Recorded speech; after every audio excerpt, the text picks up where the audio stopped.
ராதே கிருஷ்ணா. நம்மளோட சமுதாயத்துல உதவி செய்யணும் அப்படிங்கக்கூடிய எண்ணம் குறைஞ்சிட்டு வந்துட்டே இருக்கு. மத்தவங்க கஷ்டப்படுறத பார்த்து நமக்கு என்ன, நம்ம வாழ்க்கையை பார்க்கலாம் அப்படிங்கக்கூடிய வாழ்க்கை தான் ஓடிக்கொண்டே இருக்கின்றது.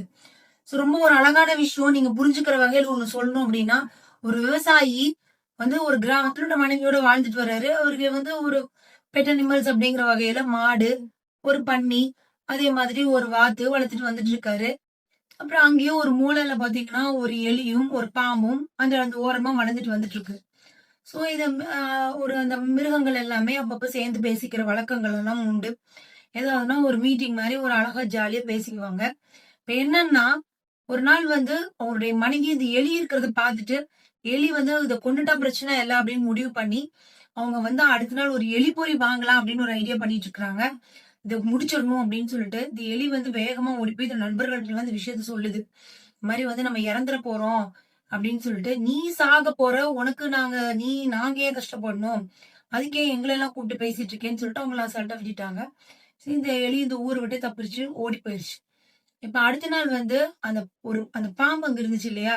அது அந்த எலிப்பொறியில தெரியாம போய் மாட்டி துடிச்சிட்டு இருக்கு. அந்த சமயத்துல அவங்க மனைவி வராங்க. மனைவி பொத்தி அது மனைவி ரொம்ப புத்துயிரும் கொலையுருமா படுத்துக்கிறாங்க. சோ வந்த கோவத்துல பாம்பு அடிச்சு கொன்றுறாரு அவருடைய கணவர்.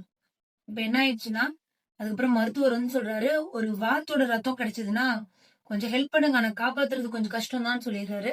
அந்த வாத்தை கொண்டுடுவாங்க. இதுக்கு பிறகு பாக்குறதுக்கெல்லாம் வருவாங்க. இவங்க ரொம்ப கஷ்டத்துல இருக்கிறதுனால வழி இல்லாம பன்னியை கொண்டு சாப்பாடு போட்டுட்டு இருப்பாங்க. அப்புறம் கொஞ்ச நாள்ல மனைவி இறந்ததுக்கு அப்புறம் அந்த மாட்டையும் வெட்டி சாப்பாடு போட்டுருவாங்க.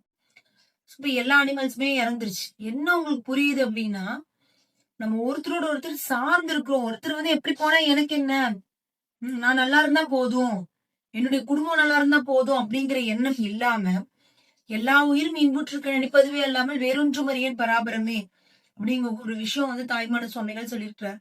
லோகா சமஸ்தா சுகினோ பவந்து அப்படிங்கக்கூடிய வார்த்தை உங்க எல்லாருக்குமே தெரியும். உலக மக்கள் எல்லாருமே நல்லா இருந்தாதான் நம்ம நல்லா இருக்க முடியும் அப்படிங்கிற விஷயம் உங்களுக்கு புரிஞ்சா மட்டும்தான் வாழ்க்கையில தெளிவான விஷயங்களை உங்கள் வாழ்க்கையில் நீங்கள் பார்க்க முடியும். அதனால நன்மையை முதல்ல உங்களால முடிஞ்சதை நீங்க மத்தவங்களுக்கு உதவியாக செய்யலாம். ஒரு அறிவை கூட தானம் செய்யலாம்.